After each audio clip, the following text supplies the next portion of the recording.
Because it was.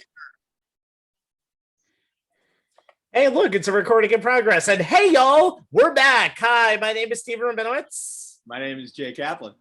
I'm Anthony Strait. I think we've just been introduced to Jarvis on Zoom. I don't know what the heck is going on here. We love you, Zoom.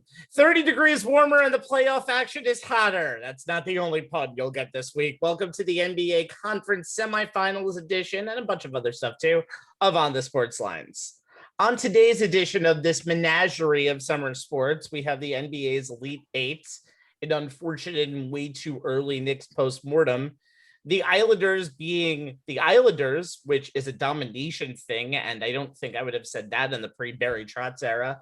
LeBron getting a lot of extra time this summer to promote Space Jam, and Coach K, it's so hard to say goodbye to yesterday. Hey, wait, I thought we banned singing on this show. It's not banned. I brought it back. Anyway, Mike and I know each other real well, so we can serenade.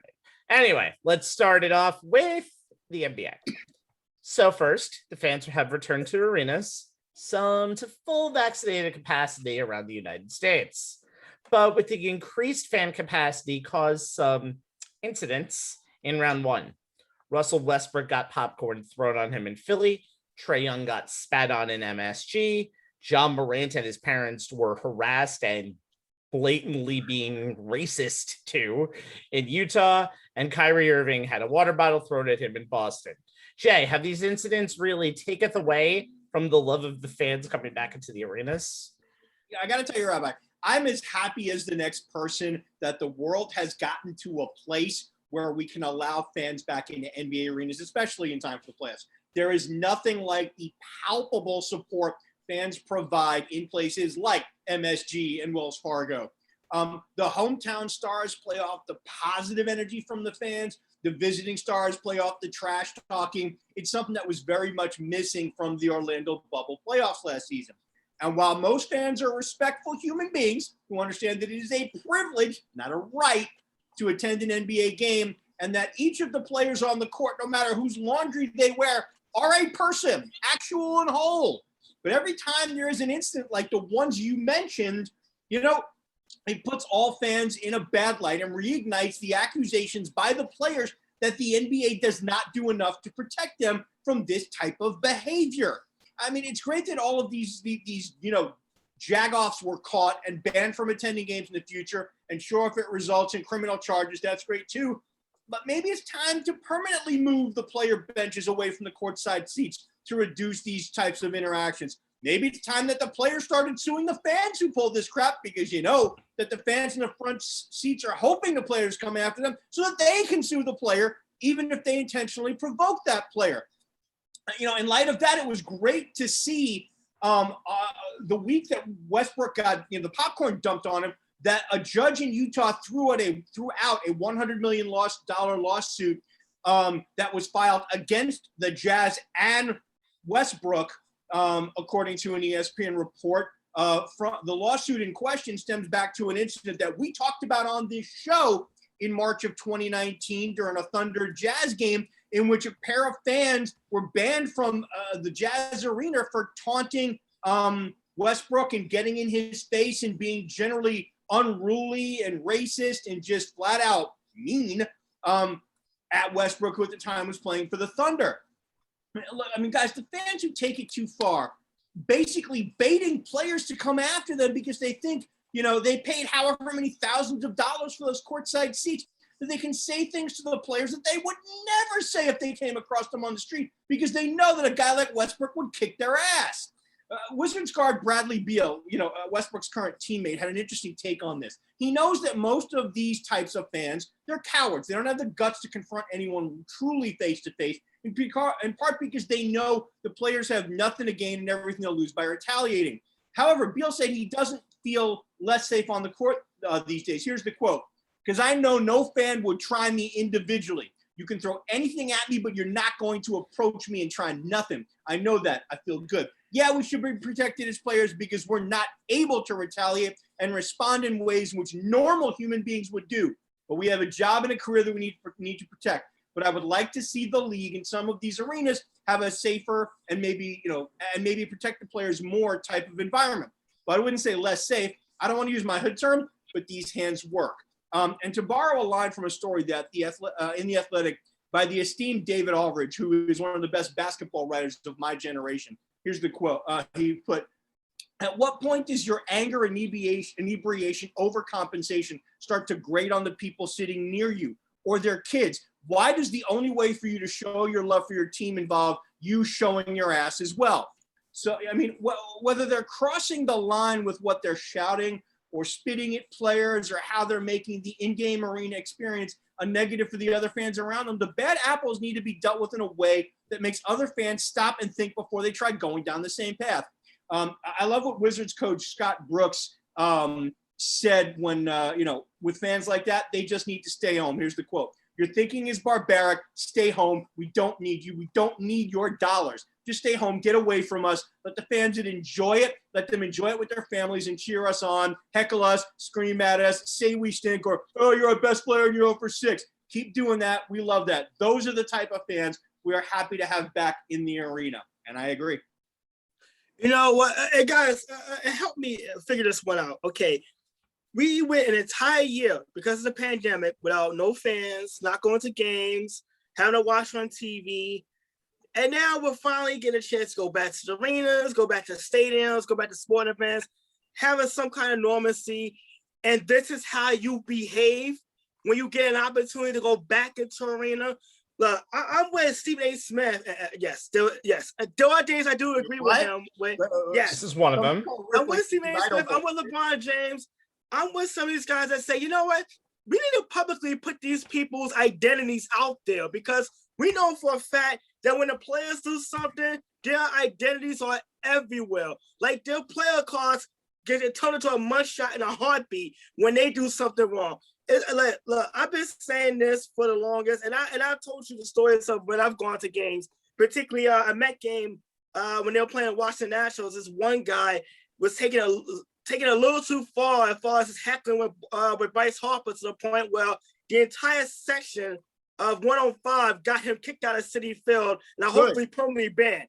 But yeah, and I want to see, like I said, with the water bottle and that was thrown at Kyrie Irving, how that entire stadium pointed out the guy who threw it. I had to see fans work together and say, look, don't make us look bad. Get this bum out of here. This is not us. This is not us as a fan base. Look, Utah, they've gotten a big hit as far as their reputation, and they're probably great fans. I've never been to a Utah Jazz game.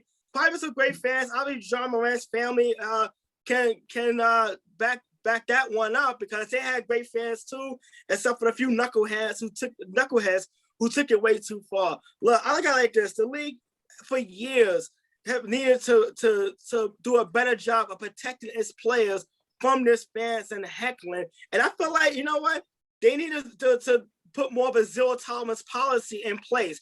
You do something outrageous, you are banned. There was no ifs, ands, or buts. You're banned. Press charges. I really feel like the teams need to start cracking down a little harder on this. And not just the NBA. You see it in other sports too. In soccer, there was a USA-Mexico match where things are thrown at the players. And you've also left out the fan that ran out to the court during the Washington Philadelphia 76ers playoff game. Obviously, he did it for his 5 minutes of fame. I say we should let's give them their 5 minutes of fame. Let's publicly shame and embarrass them and make them think twice about doing something this stupid ever again. Hey, I mean, you know what? You talk about shame. Here's the point. Hold on. Here's the problem. Let's post their damn mugshots. Yeah. Okay. Wait a minute. Hold on a second. Yes. I think social media does enough of giving them shame already. I think we can see pretty much any of any of these people online. Criminal charges need to be pursued more. Yeah. That's what needs to do it. It's not an eye for an eye on social media. We need to have real life consequences with all of this. I think already. That's why I say the players should start suing these fans. You get a bottle thrown at you, you get spit on, you get popcorn dumped on you, file a lawsuit. Yeah. Well, guess what? So, hold on. Someone has to be the bigger person in this situation, and that's what the NBA players have to do. You don't have to file a lawsuit in a situation like that, and no one should be filing a lawsuit each other. Everything should be dealt with criminally because they're public nuisances and they're virtually assaulting, either verbally or literally assaulting players. It's like when you assault an MTA bus driver. That's 7 years in jail. So guess what? You assault somebody on the court, you're getting extra jail time, or you're going to get paid more. And yes, obviously, you're never coming back to the arena. Yeah, like this. Like, I don't care how much you pay for a ticket. That's not like going to a sporting event, going to any event, whether it's theater or not. It's a privilege, not a birthright. Okay, it doesn't give you the right of way to literally act like an idiot because you feel like you got some kind of made up personal grudge against a particular player. Okay. You're not going to approach them in the street. Don't do it to them when they're at their place of occupation. How you like if somebody came to your job and decided to assault and verbally bully you when you're working at FedEx or whatever the hell you're doing for a living? I mean, you wouldn't like being on the receiving end of that. Yeah, and at the end of the day, guys, I don't care if you're a fan of the hometown team. You are still, when you come to that arena, you are still a guest in their house. Didn't your mama teach you manners when you were growing up? My God.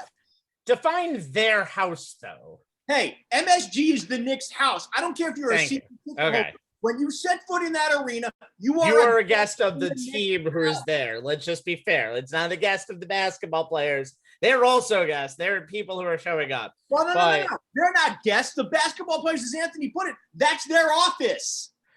That's their office, and they have as much let's at Madison Square Garden as I do at Rolling Stone.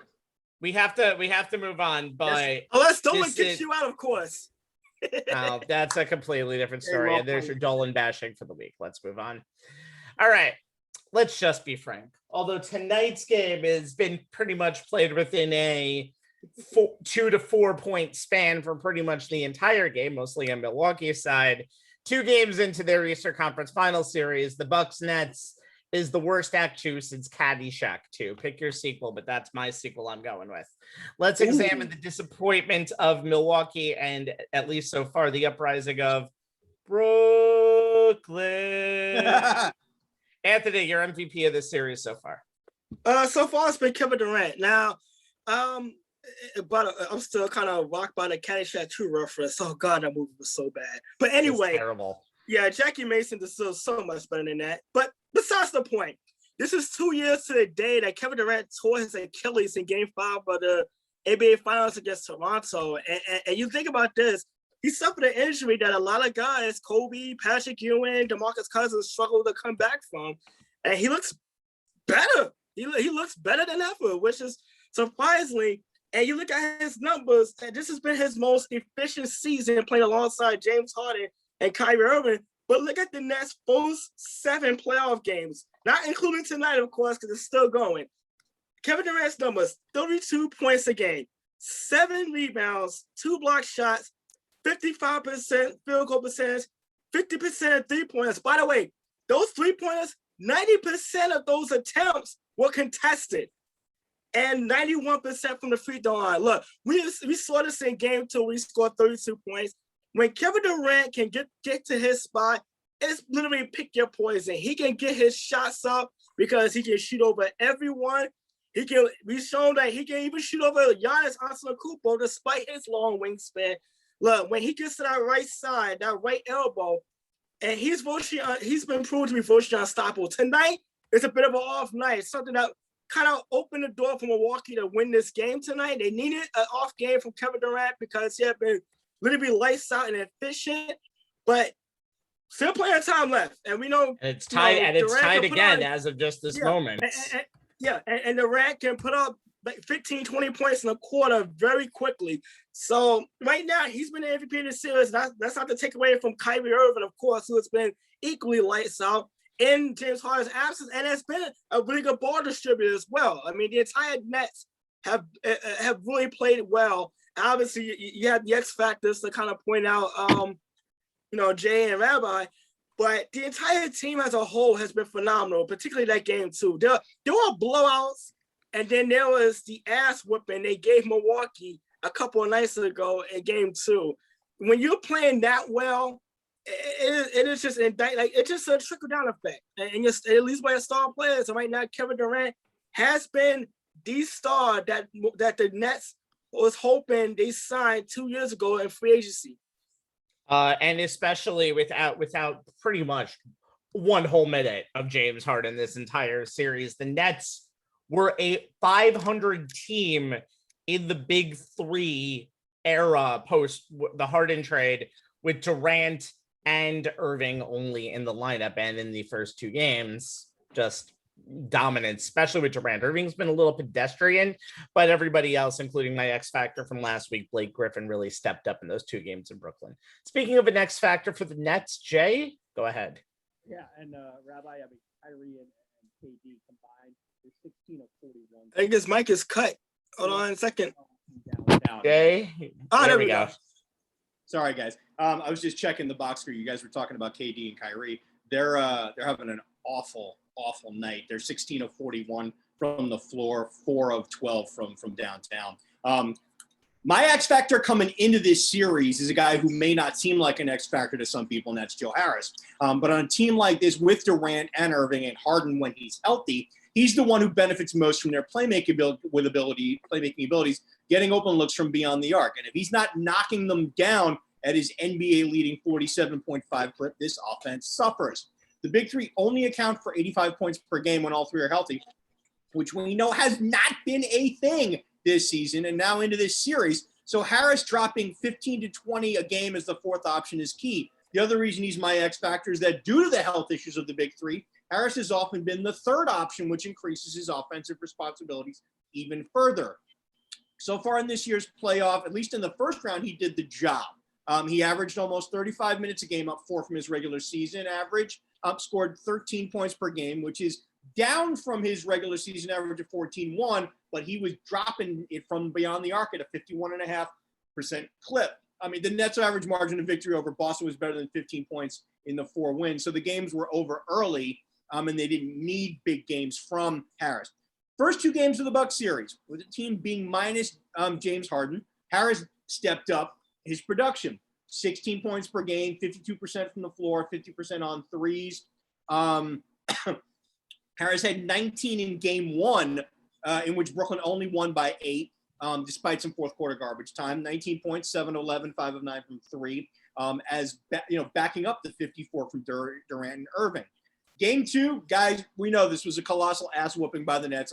125-86. And with pretty much the entire second half being played in extended and extensive garbage time, as Marv Albert would say, Harris only played 30 minutes and only had 13 points on 5 of 12 from the floor, 3 of 7 from 3. Again, Durant and Irving put up 54, but the Nets didn't need a big game from Harris due to the ridiculous margin of victory. And also, they got solid contributions from Bruce Brown, who may take the X Factor role from Harris by the time this series is over at the rate he's going, especially as the short roller in the Nets pick and roll game. He's got 16 points and 9 rebounds so far tonight in game 3, and he's helping to keep the Nets close on a night where KD and Kyrie are both struggling and from the floor. Harden's return is very TBD. Hamstring injuries are tricky in terms of figuring a return, since rest is really the only way to recover. So Harris may still be called on for a big game in support of Durant and Irving if the Bucks decide to be the team we saw in the regular season. Harris, Durant, and Irving as a threesome played 536 regular season minutes together and had a plus 11.3 net rating and a 22.2 net rating so far in the playoffs. So we know he plays well with the healthy members of the Big Three. The Nets just need to keep getting the pre-All-Star break version of Harris, who averaged a little under 15 points per game on 53% from the floor, a little under 51% from 3, as opposed to the post-All-Star break version, who will only average a little over 13 points on 47.6 from the floor and a little under 44% from 3. Live update, shall we? Why not? Tonight, it's been, unfortunately, the post-All-Star break version of Harris. Too quiet a first half. 1 for 5 from the floor, 1 for 4 from 3 in 17 minutes. The Bucks have showed up tonight. They led it to half 45-42, and they are in this game. And unfortunately, Harris's bad night has continued into the second half. He's 1 for 10 and 1 of 7 from 3 for only 3 points. And on a night, like I said, where Durant and Irving are struggling, if he was, hitting anything close to what he normally does, the Nets might have been able to, get themselves a cushion. But so far, other than Bruce Brown, nobody's really doing much for this team tonight. Yeah, but it's funny. The big three, in this case being Durant, Irving, and Brown, in this game have gone for 61 of the 76 points.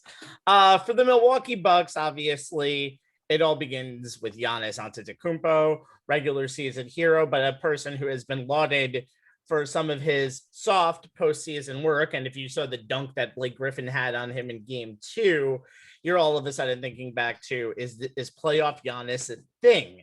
And it kind of can be. I think in this series, his tendency to go for 3-pointers when he knows that shot isn't there has hurt him a ton.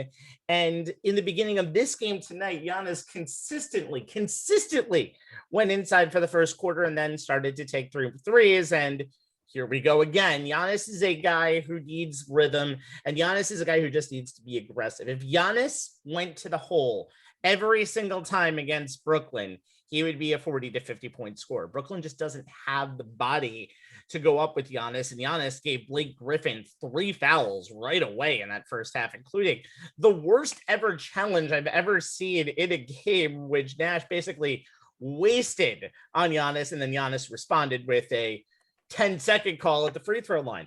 Giannis's free throws has also been a story, but I think it's kind of a little misconstrued. It's only really a late game issue. He is 4 of 9 tonight from the line, which is a little bit better. He has basically what we can call the yips. He has the epitome of the yips at the line. And I think there's just a lot of things that Giannis just needs to calm down with. I think the fact that they had 2 days between games 2 and 3 help out. The fact that they have 2 games between games 3 and 4, game 4 won't be until Sunday, will also help out. But if they don't win tonight and it's 76-76 with 5:16 left to go in the fourth quarter, who the hell knows what this Brooklyn team is going to do. If they can't win a game, that's a must win. Giannis has gone for 33 tonight, but has shot a kind of pedestrian 14 of 29 from the field. Middleton has done his job too, 27 points. Both have double-doubles, 33-13 for Giannis, 27-13 for Middleton. But where the hell is the supporting cast? 3 for Lopez, 7 for Holiday, 6 bench points altogether, including 0 3-pointers from the entire bench. And Milwaukee does need to make threes to get themselves in rhythm.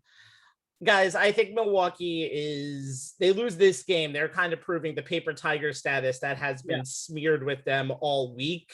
Mm-hmm. And if they can't win this game, I don't know what else they can do. They can build around Giannis again, but it all really also starts and ends with Budenholzer. He just doesn't find a way to adjust during games. Yeah, you know what? If Milwaukee loses this game, Mike Budenholzer could probably start emailing and shopping his resume around because that Portland job is open. Go ahead, buddy.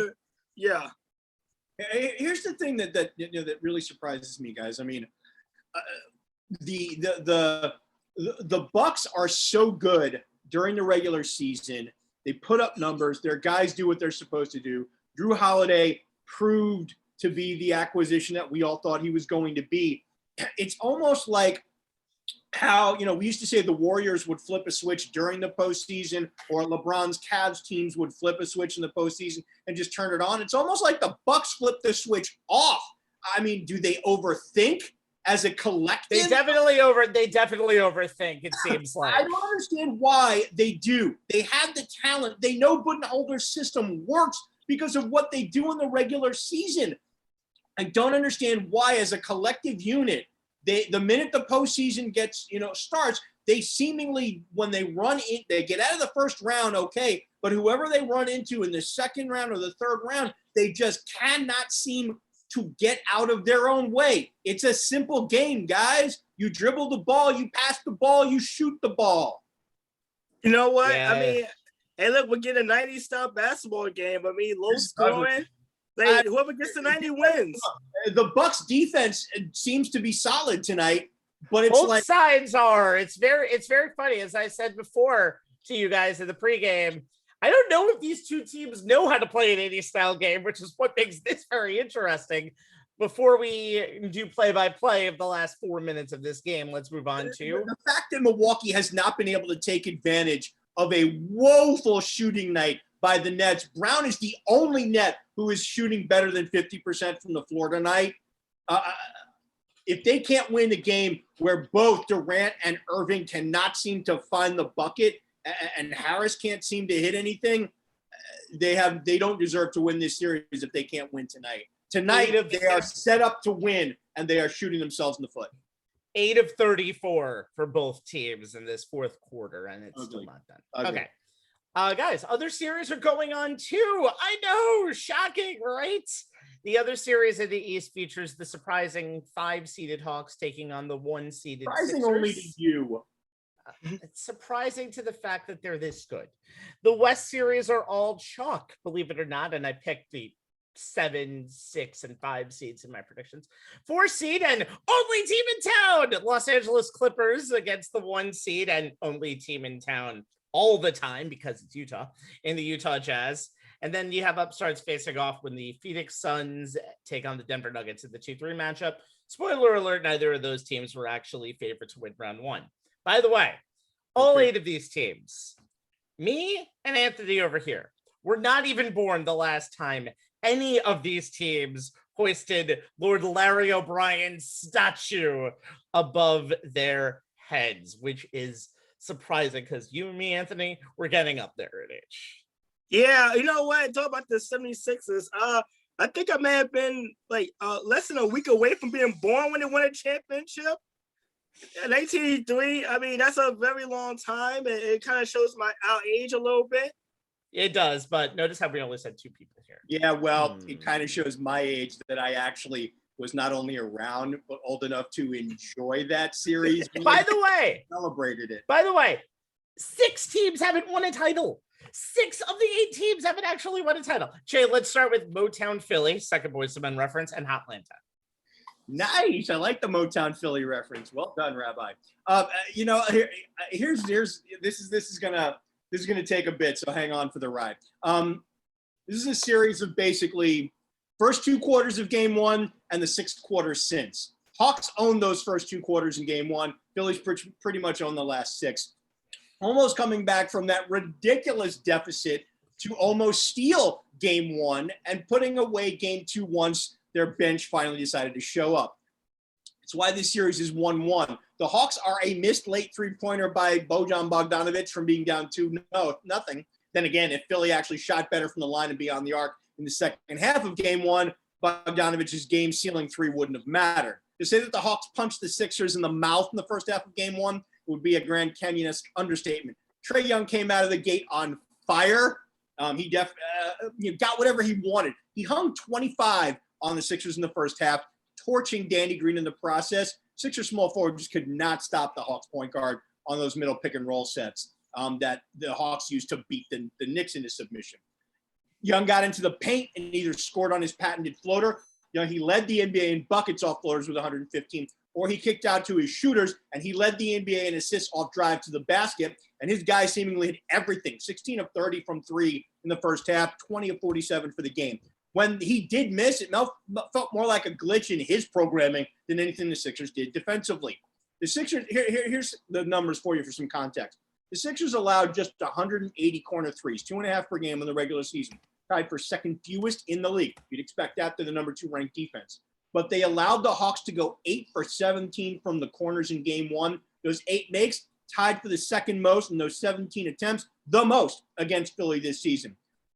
Talked about the pick and roll situation with the Hawks. According to Second Spectrum tracking, the Hawks set 66 ball screens for Young, and they scored 1.33 points per possession when they did. That was up from the 1.12 they did per chance on 44 screens against the Knicks. Hot from both 3 and Trae Young on pick and rolls. Yeah, it spells trouble.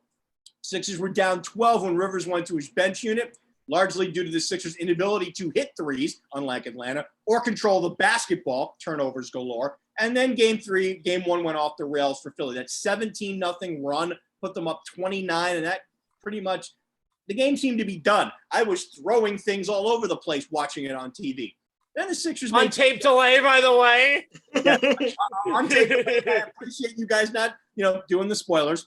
The adjustments Doc Rivers made at halftime, were pretty solid. Came out with Ben Simmons on Trae Young, who was less effective, though he did put some fouls on Simmons early in the second half. Overall, the Hawks only got put up 54 points in the second half on just 18 of 45 shooting. That's 40%. Only 4 of 17 from downtown, 23.5. Young only had 10 points in the second half. And you talk about whether that defensive change had any effect. He had 25 points on 5 of 7 shooting, 7 dimes, 1 turnover with Green as his primary defender. Only 10 points on 3 of 10 shooting, 3 assists and 3 turnovers with Simmons guarding him as often as he did in the second half. Sixers got a 20-6 run in the fourth quarter, put up due to a lot by their extended stretch of full court pressure. And over a 3.5 minute stretch, they got within 2 with 10.5 seconds left, coming almost all the way back. I could not believe what I was seeing as I was watching, as they, practically came all the way back. Hawks shot just 2 of 7 from the floor, 3 turnovers in that stretch. They just could not handle the Sixers' press, which is surprising with Trae Young at the point. But obviously the effort fell short. They wasted a great game from Joel Embiid, 39 on 12 of 21 from the floor, 14 of 15 from the line. However, the Sixers carried over those adjustments into game 2, and you got a better idea of why they're the number 1 seed in the East. They kept Young somewhat in check. Yeah, he got 21, but he was 6 of 16 from the floor. They put up 11 assists. But Embiid, once again, absolute beast. 40 on 13 of 25, 2 of 5 from downtown, 12 of 16 from the line. He fouled out John Collins and put 5 on Clint Capella. Collins was -9 for the game. Capella was -25. But despite being plus 16 during Embiid's 18 first half minutes, they were only up by 2 at the half. And once again, their bench was the reason. They just could not score, literally. John Herter and Danilo Gallinari led the Hawks bench, and they outscored Philly 32-0. Rabbi actually texted me that number afterwards. Like, I just boggled my mind. But at the end, as I told him, the Sixers bench has annoyed me all year. They did, however, take control of the game late in the third and early into the fourth when that same bench, led by Shake Milton, who had almost played himself out of the rotation. He did play him out. He was the 11th guy in the game. But this is the Shake. We've been waiting to see pretty much all season. He led the way as they blitzed the Hawks. He put up 14 on 5 of 8 from the floor, 4 of 5 from downtown, including the one he banked off the glass at the end of the third to put Philly up by 5. They never looked back. Outscored the Hawks by 9 in the fourth to win by 16 to even the series. The difference here, Tobias Harris showed up, 22 on 11 of 19 from the floor, played solid deep. Seth Curry, who must hit shots for Philly, added 21 on 8 of 13, including 5 of 6 from downtown. Simmons was quiet, 4 points, 3 boards, 7 dimes in 35 minutes, but he was the big reason Trae Young was almost mortal in game 2. Doc's adjustments helped. They switched on the first screen in the double drag pick and rolls that lit them up in game 1. They forced Atlanta to shoot 49% of their shots from mid-range, up from 25% in the first game. That means less threes. They held the Hawks in check from 3, committed only 7 turnovers after 19 in game 1. And they were plus 10 on that stat after being -4 previously. Here's the other thing that could turn this series in Philly's favor. Hawks will be without their best defender. DeAndre Hunter has a tear to the lateral meniscus of his right knee. He had surgery on Tuesday. He's done for the year. You add to that, with what Embiid's been able to do in these first 2 games, playing through his own torn meniscus in his left knee, 39.5 points and 11 boards. Sixers outscoring the Hawks by 27 points, 18 per 100 possessions in his 73 minutes on the floor. Add to that, the Sixers should have that advantage, even with the series moving to Atlanta for games 3 and 4. Always for Philly, and this is no disrespect to Trae Young, who has announced his ascension to the upper level of NBA talent this postseason. This series will be decided on which version of the Sixers bench shows up. It's been a very, very interesting series, and Atlanta has only lost, I think, twice since they went to Nate McMillan as coach in Atlanta. It's going to be a hard place for Philly to win. And Jay knows Philly since the coaching change, Rabbi. And Jay knows Philly has not been a good road team in years to come, which is what made that game 1 loss even worse. Anthony, let's talk about the series where you unfortunately have a handicap and only have one game of footage to look into. Jazz Clippers. Yeah, you know what? Game one was a perfect example of rest versus momentum. The Jazz sitting at home for 6 days after they dispatched the Memphis Grizzlies in 5 games, going up against a Clipper team that only had 48 hours to prepare after surviving a 7-game scare against a Maverick team that only had Luka Doncic and nobody else. Not to mention, they allegedly tanked to get that opponent. Now, obviously, go to game one. Utah shot. You couldn't hit the side of an apartment building in the first quarter of that game. Well, I think we lost count how many shots it was 22. It was 17. It was 17 or 18 until it actually started. It was insane. It was insane. But then Donovan Mitchell showed up in the second half. He took over 45 points. 23 of those came in the paint. Now, keep in mind, the Mavericks the Clippers had a hard time keeping Luka Doncic out of the paint, and he had nobody to make shots for him when he did just that. It was literally a one-man show. Now you have Donovan Mitchell, and that was one of the questions going into the series. How do you slow down Donovan Mitchell when he has a lot of help? Buoyed up by Donovan, shipped in with 18, so did Jordan Clarkson off the bench, the reigning 6th man of the year, and as we found out today, very good guy off the court, 18 points, for Utah to win game one. Here's the thing with Ty Lue, and look, he did a great job adjusting his lineups. Patrick Beverley was pretty much relegated to the bench. Nicholas Batum went in as a starter. Reggie Jackson gave him a big lift off the bench. Now, and here's the thing. Now with the Clippers, Kawhi, 23 points. He literally wore down as the game went on. You can tell he's just been phenomenal. Game 6 and 7, obviously. He wore down as the game went on. Paul George is really going to be the key for the Clippers if they're going to win this series because he scored 20 points, got most of them in the fourth quarter, but shot 4 of 17, had to endure the playoff peak chance from the sold-out crowd in Utah, and he went 10 for 10 from the free throw line. Look, Paul George, he has struggled to shoot under 30% from the three-point line. When he is best, and we saw this in game 6 against Dallas, and again in the fourth quarter of game 7, when he is the playmaker, not just necessarily trying to get his points, but setting up his teammates. And I think Paul George needs to kind of slow down, let the game come to him, and play more of that role, and let Kawhi be the predominantly better scorer, especially late in games. I mean, one of those guys have to take that three-point shot. And look, Marcus Morris, he can knock down those threes, but unless he's wide open, you take that shot. Long story short, Absolutely. And I think right now, obviously, game 2 is tonight, and it'll be going on as we are on the air. It's going to be key because now the Clippers have a couple of days to rest, get their legs under them. Also, Ty Lue have a chance to game plan because look, you can't have Donovan Mitchell fight a stomach virus, stomach bug, going for 45 points, and you still can't keep him out of the paint. Utah's a much better outside shooting team. If the Clippers were number 1 3-point shooting, the Jazz was number 4, and they averaged 121 points in the last 10 games. So clearly, they can knock down the shots, and they shot over 40% against Memphis in that first round series. So the Clippers are going to have to do what they do in the first quarter, contest every shot. They got to slow down Donovan Mitchell. The thing is, you can't put Kawhi on Donovan Mitchell one-on-one because Utah screen and roll more than any team in the league, not named the Atlanta Hawks with Trae Young. So they screen and roll off a lot. And so it's really hard to put Kawhi mainly on one guy like he was able to do against Dallas and Luka Doncic.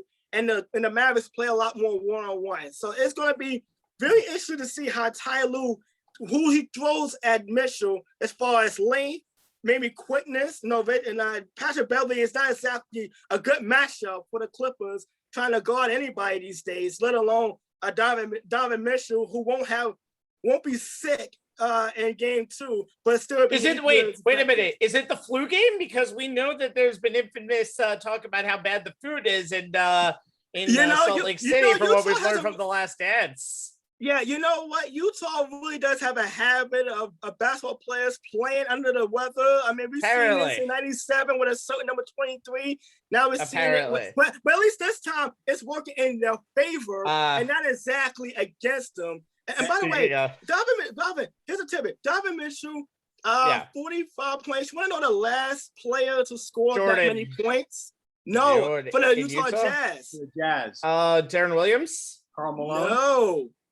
Answer, please. He's only on the receiving end of John Stockton's many assists throughout his career. You said Karl Malone. You said Karl Malone. Yes, Karl Malone, who was actually at game one courtside with his And with it's official, by the way, guys. Milwaukee has given us a 2-1 series against Brooklyn in what was a ugly 86-83 win. By the way, to clean up what Anthony had said about Jordan Clarkson when he was talking about is a local food truck owned by Asian Americans was graffitied with some racial slurs. So Clarkson paid for the interior cleaning and detailing, and the exterior of that truck will be revealed on Saturday. And he was talking guys, I said this on the last show. Do not sleep on the Jazz. They are the West #1 seed for a reason. Too many people are sleeping on them. Do not. They are healthy. I think it's more. Well, they're not healthy. Conley is injured now, but but Mitchell is back. Gobert's going to be jazzed by being named Defensive Player of the Year. Clarkson is sixth man. This team can beat anyone. Do not sleep on them just because. I'm not sleeping on them. I think before, and we're running a little very late here. I'm just saying I don't know what they are right now, and I think this Clippers series will give me a good idea of what this team is in the postseason. Yeah, and the Clippers should feel good. On short rest, they could have stole game one. And they should feel good about their chances in the series without Mike Conley in the lineup, no less. Anthony, I told you before, when the Clippers were really failing to really extend that lead against the Jazz, the early portion of that game, that was the killer of why the Clippers lost game one. They lost it for me early in the game. All right. Denver and Phoenix is the other matchup. And I have to say, I know all these Laker haters are going to say, if AD didn't get hurt, Phoenix would have lost in 5 or 6. Who knows what would have happened? But guess what? The Phoenix Suns, even in those first three games of that series, really grew up before my very eyes. Devin Booker played exactly like he did in the bubble. People were like, oh, he's actually playing in real playoff games. Is he going to have any jitters? No. Everybody said, including myself, that DeAndre Ayton wouldn't even hold a candle to Anthony Davis. And even before Davis got injured in game 4, he did. His numbers didn't match up specifically, but Ayton was still throwing 18 and 10 double-doubles in that series. And then you just have Mikal Bridges.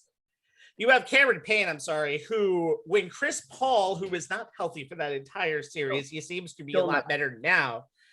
Payne was running the offense like he was Chris Paul on many occasions. Yeah, and that's the reason. A spark plug, pretty much. And that's the reason why Phoenix kind of got it together a little bit, and eventually they won the series after Davis. After Davis went in game 4, Booker went off for, I believe, 47 in game 6, and away we go. Denver's been a very good story, and unfortunately, and what Mike Malone had said last night after the game in game 2, they quit because the lack of talent is starting to get to them a little bit. Jokic went for pedestrian numbers for the now MVP, 22 and 9 in game 1, 24 and 13 in game 2.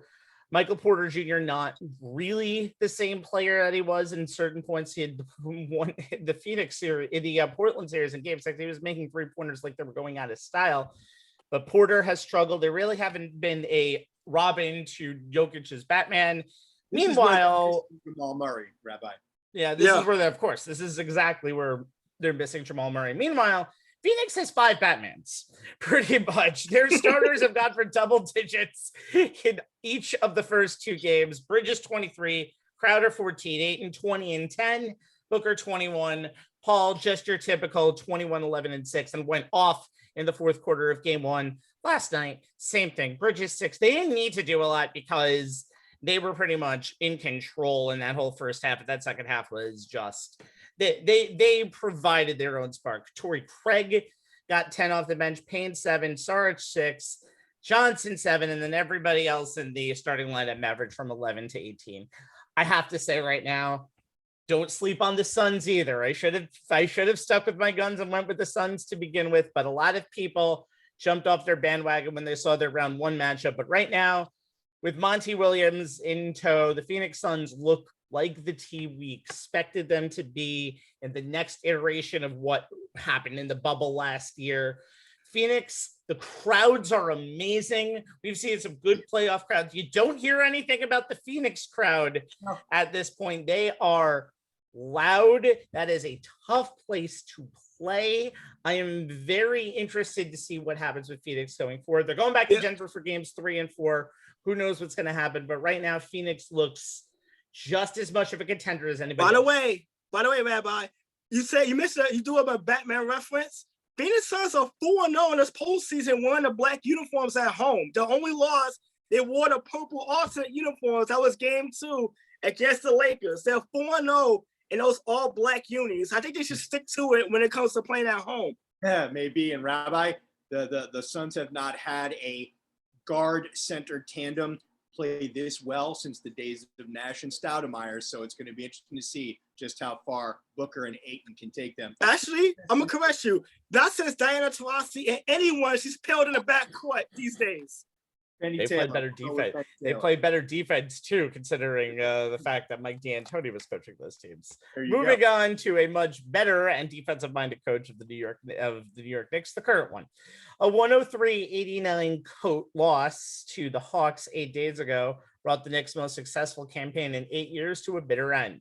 41-31 in the regular season. Coach of the Year winner in Tom Thibodeau, most improved player of the year in Julius Randle. Unfortunately, it's 8 days ago, and all of this seems like a distant memory.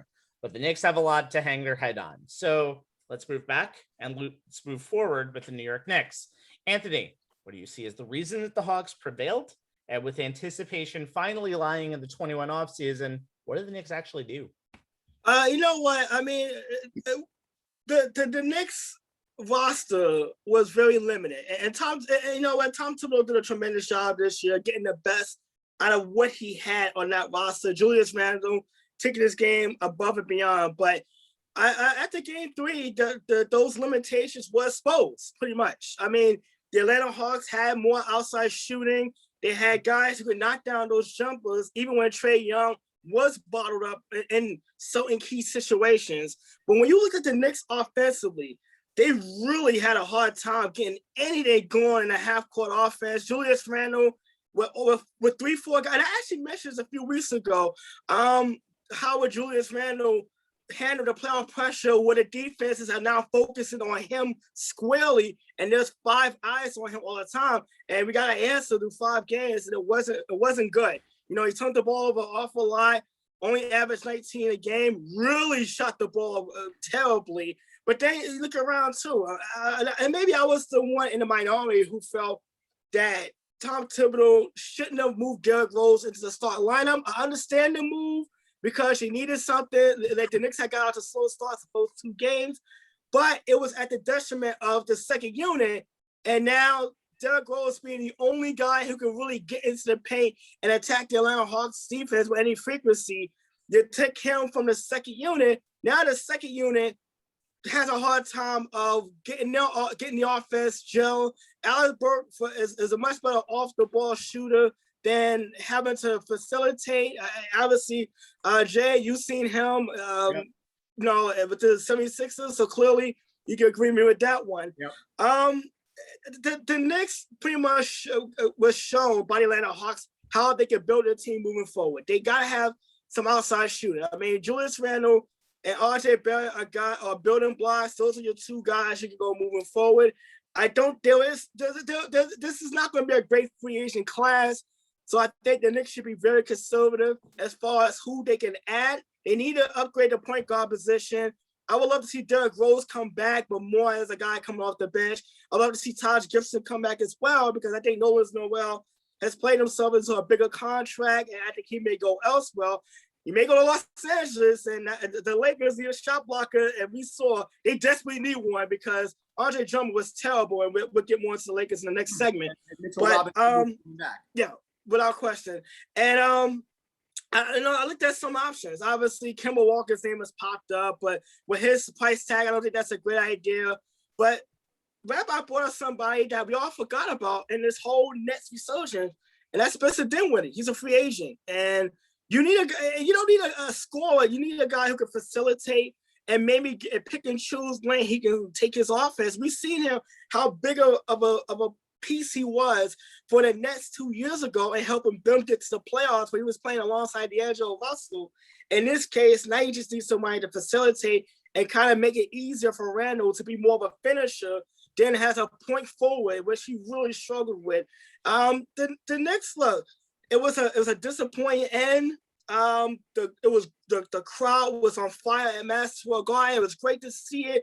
It was great to see people excited about Knicks basketball again. But you know what? This is the first postseason, the first offseason in a long time that Knicks fans are going in with a little sense of optimism. Like, let's see who they add. They need, obviously, outside shooter guys who can knock down those jump shots. I feel like the Knicks just played above and beyond what they actually were. And it ran to a buzzsaw on the Atlanta Hawks team that is starting to give the top seeded 76ers some fits as well. So as a Knicks fan, you shouldn't feel too bad about the disappointing end, as much as, you want to look forward and see just exactly what the Knicks will have to work with next season. Yeah. Rabbi, the expectations of the media and fan base for the Knicks in this series against the Hawks, to me, was outsized in proportion to the reality of who this team is. We won 41 games, same as the Hawks. We got the home court advantage. No be fans at the Garden. We beat the Hawks 3-0 in the regular season, and Randall destroyed them. We got this. Well, based on the research I did on the Hawks for our preview of this series, I'm not surprised the Hawks won. They lost two of those 3 games in the regular season prior to the coaching change, and they were a Trae Young ankle rolling away from winning the third. The Hawks had the best record in the Eastern Conference since March 2nd, when the coaching change was made. Nate McMillan changed everything about how they played on both sides of the ball. Trae Young took a huge leap from all-star to all-NBA level player in this series. And if you hadn't watched much of the Hawks this season or didn't do a deep dive into them like I did for the show, you wouldn't think that Young was the second coming of Steph Curry, or based on how Knicks fans treated him, the second coming of Reggie Miller. Spike is still dealing with the PTSD flashbacks. But I did. The team as a whole is a better team than the Knicks with more weapons, and that was borne out. And enough folks with the raging against Tibbs for not being able to make adjustments during the series to stop Young. Tibbs did everything he could, tried everything he could think of, threw everything at Young that he could. The Knicks just did not have anyone who could stop Young, and it's as simple as that. It's that simple, okay? And stop attack him at that too. Yeah. And stop ragging on Reggie Bullock's lack of production. It's real easy to get worn out when you're trying to defend Young and have nothing left for your own offense. Yes, the Knicks, as Anthony said, need to add more perimeter defenders who can cause problems for a player like Young, sort of the defenders that, say, Philly has in Ben Simmons and Matisse Thybulle. But those defenders don't grow on trees. Maybe if the Knicks had more than one legit three-point shooter, more than Derrick Rose as a playmaker besides Julius Randle, and more than Rose as a consistent scorer, things would have been different. The playoffs, as we all know, guys, is a completely different animal than the regular season. And this was the first time in that crucible for Randle and RJ Barrett and practically every other Knick besides Rose and Taj Gibson, and that cannot be discounted. That being said, James Dolan needs to not channel his inner George Steinbrenner and try to buy his way to the next level of contention for the Knicks. A, because that hasn't worked in the past. And 2, that player, the one he thinks is the missing piece, does not exist in this year's free agent class. And overpaying for someone who is not that player at the expense of the continued organic development of this team under Thibodeau would be a huge mistake.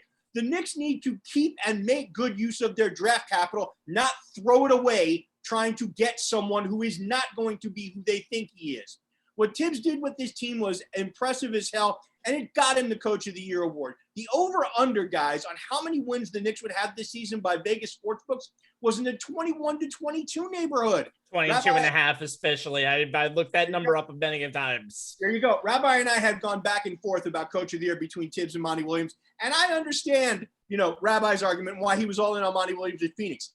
But Monty did have more to work with than Tibbs did with the Knicks. Just saying, in my opinion. Yes, Randall, the NBA's most improved player, largely due to the scheme Tibbs put him in. Look, anything but in the Hawks series, but that does not detract from the season he had. The Hawks did their part to slow him down, but Randall also missed a number of open shots and sometimes was too tentative, passing up open looks when Tibbs wanted him to be more decisive. These are all lessons, and Randall has shown he can take constructive criticism and come back a better player, so there's hope for that. Derrick Rose had a career renaissance this year with Tibbs, and that includes going well above and beyond what was expected of him in the playoffs. This edition of D. Rose should not be playing the minutes he did and asked to score as much as he was. You know, Rose will be a free agent this summer, and while it would seem like the Knicks would want to bring him back, Rose has said he's not sure that he's in their plans. If he's back, it's probably in their best interest to formulate a roster that is not so dependent on him. Yes, R.J. Barrett was missing in action in this series, but that shouldn't detract from a much improved sophomore season under Thibodeau. Emmanuel Quickley, Alec Burke, as Anthony mentioned, Nerlens Noel, Bullock, even Obi Toppin had solid season in Thibodeau's scheme. The team bought in and became one of the better defensive and three-point shooting teams overall in the NBA. Running it back with most of these guys is not the worst idea in the world. They just need to cut the dead weight and improve the role players around the core. A better playmaking guard to get Randall easier shots and make decisions in the offense would be a good place to start. Anthony mentioned Spencer Dinwiddie, but you've also got the likes of Kyle Lowry, Mike Conley, Goran Dragic, Dennis Schroeder, and Lonzo Ball. They will all be on the market this summer, and none of them have outrageous salary demands. Knicks fans can wish and pray and salivate that all they want about the prospects of getting Damian Lillard to the Big Apple. Don't hold your breath, okay? Get real. Look, it'll be debated all of the offseason if the issues that caused the Knicks to get bounced in the first round were personnel-driven or coaching-driven. But either way, it should not provoke a Steinbrennerian knee-jerk reaction. Fill in the margins around Randall and Barrett with better role players. Bring back Rose. Figure out the starting point guard position. Cut the dead weight and draft smartly. That's how this team takes the next step forward. Well, because everyone's talking tonight, I'm just going to sum up what everybody has kind of said. I kind of am a sort of agreeing on the Thibodeau adjustments. I don't think Atlanta was head and shoulders above the Knicks, and I think Trae Young took a step forward. I don't think Trae Young was anywhere near the second coming of Reggie Miller because he was one of the most selfish players in basketball who has all of a sudden become one of the top 5, top 10 floor generals in the league. And also makes you think he's been to the second round before Luka Doncic. Just saying, maybe Atlanta did make a good choice building a team around him. Randall is going to be re-signed. That's an obvious thing. I think they can offer him 4 years, $106 million, which in NBA terms is what we would call a bargain, ladies and gentlemen. And he's being to be paid $20 million for next year. I know having this postseason run does make you worry a little bit about the sustainability of Randall's shooting, but I think you have to run it back with Randall. You have to run it back with most of this team. There's only 4 guaranteed contracts next year on this ball club to begin with. And those are some of the young people out there. You have Barrett, Obi Toppin, Emmanuel Quigley, and Kevin Knox has a guaranteed contract. And yes, he's one of the dead weight. I think Frank Ntilikina is dead weight. If he gets a qualifying offer, he'll enter restricted free agency. There's no money. There's no number that I wouldn't match or I wouldn't actually even let go. The question has got to be, I think Rose is good.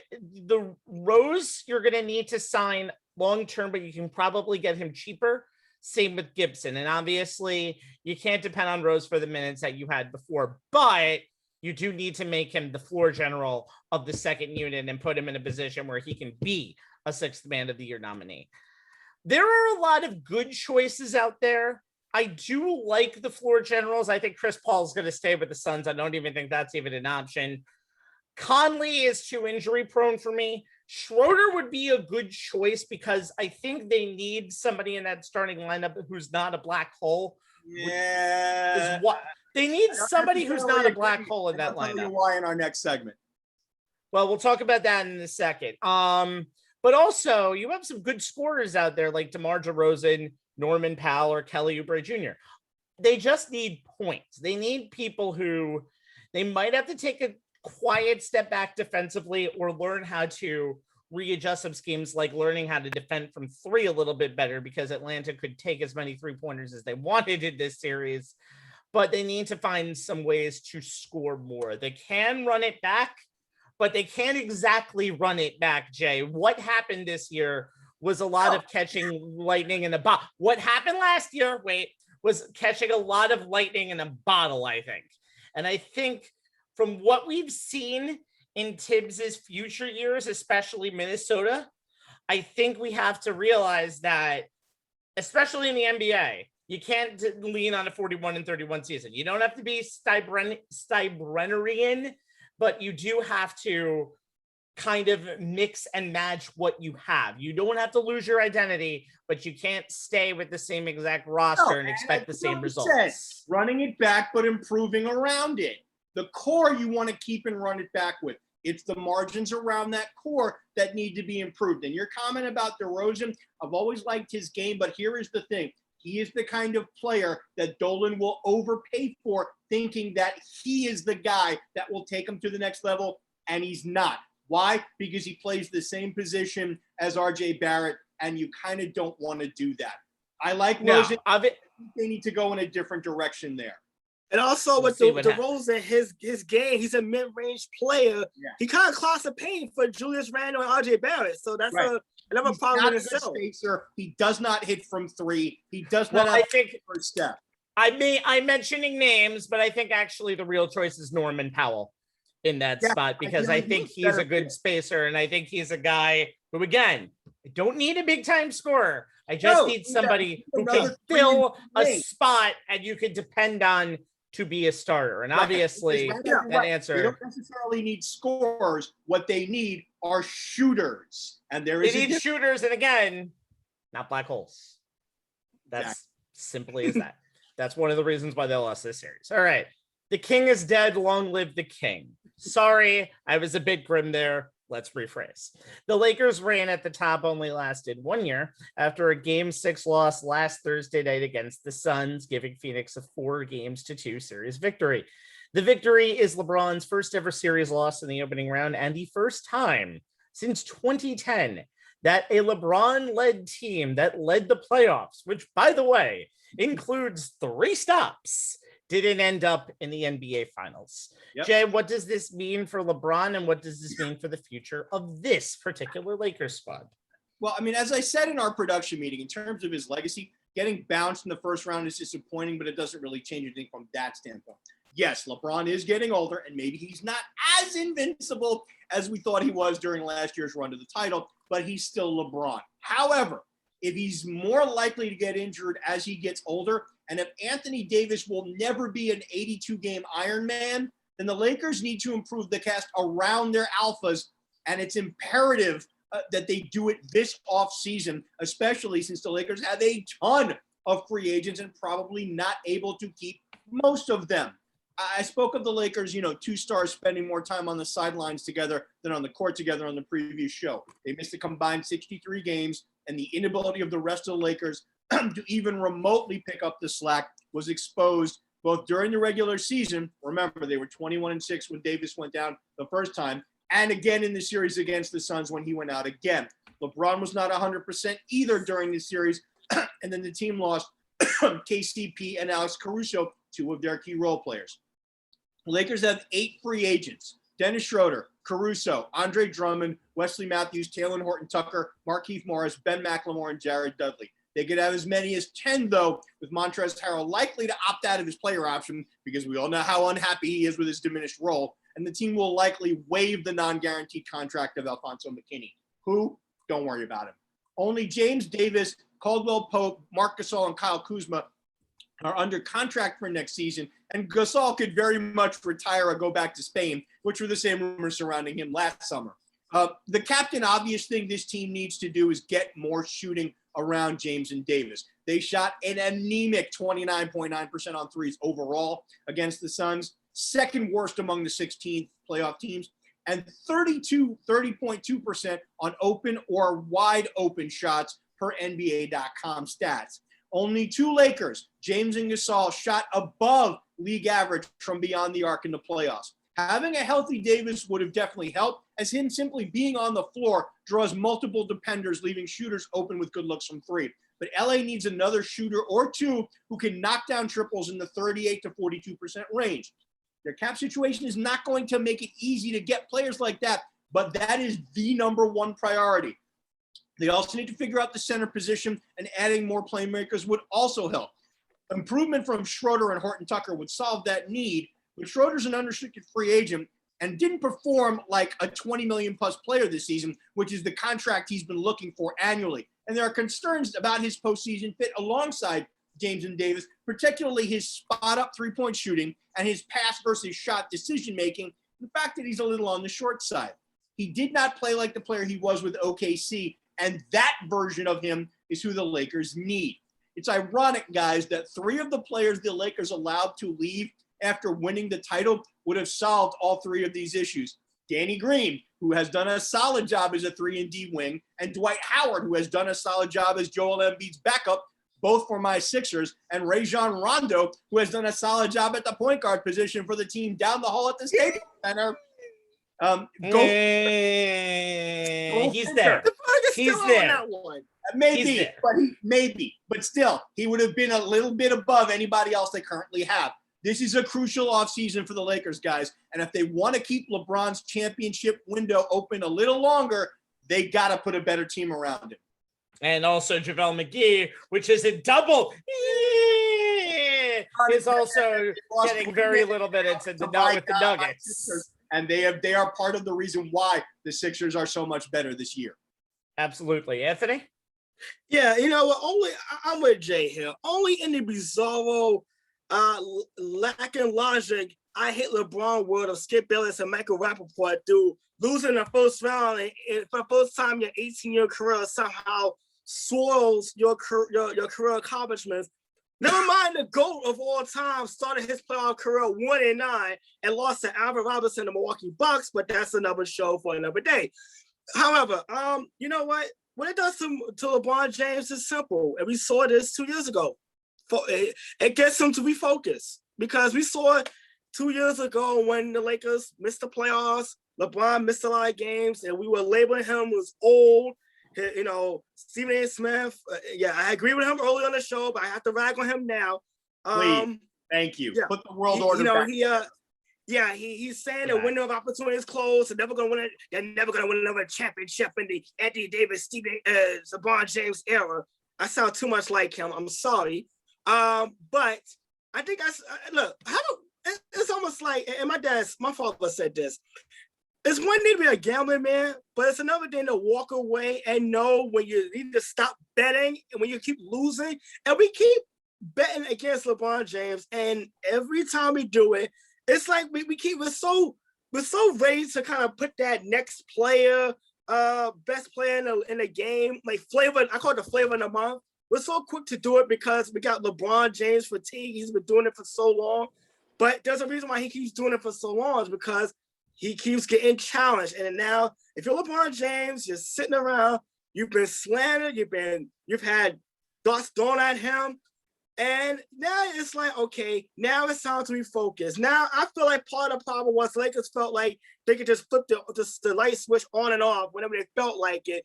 And they were just going to turn it back on into the championship team they were in a bubble. That was not the case this year. Yes, the injuries had a part of it, but also they just weren't the same team. For better or for worse, they weren't the same team. They weren't the same team defensively. They didn't knock down the key shots like they did in the postseason bubble last year. They just weren't. It wasn't the same carryover from a year ago, and it was exposed by the Suns, obviously. But LeBron James, you know what? He changed his number back to 6. We remember when he went to Miami and he was the quote unquote villain, how he pretty much whacked up back-to-back MVPs, helped them get to the finals, had a terrible finals, and what did he do? Came back 2012, back-to-back finals MVPs, and finals MVPs, back-to-back league MVPs. Look, we need to stop betting against this guy. For a player with this much accomplishments, I never seen anybody get slandered and hated on so much. But like I said, I never seen somebody applaud a guy's failure like they do LeBron James. But then when he wins, people lose their minds. And people was like, well, the Lakers are done. They're never going to win a championship. I was like, not so fast. They get they get an actual offseason to rest this time around. Not the 71 days they got from winning the championship in a bubble to the start of regular season. I feel bad for the two finalists for this year because they're only going to get 70 plus days of an offseason to go back to the regularly NBA calendar that we are so accustomed to when the season starts in mid-October. Yep. LeBron James is going to get a chance to rest. He's going to get a chance to refocus, get his body right. That ankle getting rolled up in a game against Atlanta back in March pretty much cost him a possible MVP season because he was an MVP candidate. He was definitely in a conversation. And I feel like we're going to see the LeBron James that we saw last season that has something to prove. When the Lakers missed the playoffs, he went on social media and he wrote to Laker fans that he promised next year season was going to be different. They added number 17 to the championship banners in Staples Center. This time on Twitter, he posted a scene from one of my favorite movies, Gladiator. Pretty much swearing revenge. And when you see, and look, I remember vividly when Michael Jordan lost to the Orlando Magic in '95, and Nick Anderson took a few cheap shots at him, and Hollis Grant waving that towel when everybody held him up. Thing ever in the history of the Eastern Conference. You think Michael Jordan forgot about that? No, that was sewn into his brain for 362 days, and we saw the very next year he took it out on Orlando in the conference finals. I'm telling you, next season is going to be year 8, year 19. I get it, but you don't poke the sleeping bear. And I think a lot of people, because that hate is blinding them. You don't reawaken a guy who probably might have gotten fattened up with his success and might have kind of sat on his laurels. Now you woke him up. I'm telling you, LeBron James is going to be back on Avengers. It's just going to be dependent on what's going to happen around him. I'm not worried about LeBron James himself, but the question is going to be, who do the Lakers surround him and Anthony Davis with? As Jay pointed out, they got look, they're capped out right now. So they're going to have to be very $105 million. $105 billion to committed contracts. It's still on the Lakers' payroll. Weltang being one of them. For this offseason. Yes, it's less. Here's the other thing, guys. Just remember this. We talk about LeBron and his exploits on the court. The man is a master recruiter of getting guys to come play with him. He got Anthony Davis to come play with him. It's going to be interesting to see who he gets to come play with him. I don't think he's good. I think the salary cap reasoning, there's going to be nobody who's big to come play with him at all. I think it's going to be him and. Just remember this, okay? He can get, if he thinks he can get you to come play with him, guys will come play with him, even if it's just for the mid-level veteran exception. By the way, if he can. Yeah, no, obviously, but I think but you're still gonna. It's kind of like what you just said with the Knicks. You're not going to solve all of those problems with one player. You're going to have to retool the roster, and you're going to have to get some good players, and you're going to have to expect some of these players to miss a little bit of time. Oh yeah, I have a question to see. What's your question? It'll be interesting to hold on. Anthony has a question, and let him ask it. If the Clippers get bounced out, they Kawhi gonna want to come out the basement and finally join the penthouse. God, okay, it's possible. No, I don't absolutely not. He looks at that as a badge of honor. He looks at it as a badge of honor. He doesn't want to be that. He's the person that destroys order in the NBA, not the person that joins order in the NBA. Hey, you can't roll into LA calling yourself the new king of LA, and then you end up being a pauper and being when in the did dungeon, you become such a Lakers apologist all of a sudden? I texted him earlier in the day, and he said, with LeBron and Davis, they're the prohibitive favorites in the West. No, they're not, because LeBron. I said, Davis. Yeah, and I also said this. There's teams that are better with LeBron and AD. They're the two best players in the court, but you look at the Jazz, you look at the Suns, you look at the Nuggets with a full squad. They can match up toe-to-toe with the Los Angeles Lakers. Yes, the word but I have prohibitive love- is not true. Yeah, you don't bet against LeBron, but Yes, I have it's love. going to be a dogfight next year. It's going Guys, to I'm be a telling you, I'm dogfight telling you next right now. year. Rabbi, put it down. Somebody we're not even thinking of is going to come to the team because LeBron recruits them. It's not going to be about money for this player. It's going to be about the chance to get a ring. And he's going to think that playing with LeBron and with AD being healthy, that he has a chance. Someone we're not even thinking about now is going So to. you think it's going to be a big name player? Not necessarily a big, like, tier 1 type name, but I think no, Jay, you're right. Tier 2 and tier 3 players definitely would come to this team for the mid-level exception. That's how they got Schroeder. That's how they got Harrell. They just didn't fit into this ball club. Right. So, but I think Schroeder did too much offensively. I'm just saying, I think somebody who we're not thinking of right now is going to look. LeBron's going to recruit some to come play, and that person is going to be a fit because it's someone LeBron is going to go after. Remember, LeBron was not necessarily big on trying to get Schroeder here. They made that deal because they needed somebody who had the skill set that Schroeder showed in OKC. That skill set, for whatever reason, just did not transition as well playing with LeBron and AD. Yeah, LeBron, though, every decision comes into LeBron's office, and LeBron doesn't have to say yes or no, but LeBron does have to have a feeling of it being good or not. Hold on. I need to say my piece very quickly. LeBron here. I need to say my piece before we continue because I have a little bit of a different opinion here. LeBron has had 2 out of 3 seasons where he's been injured.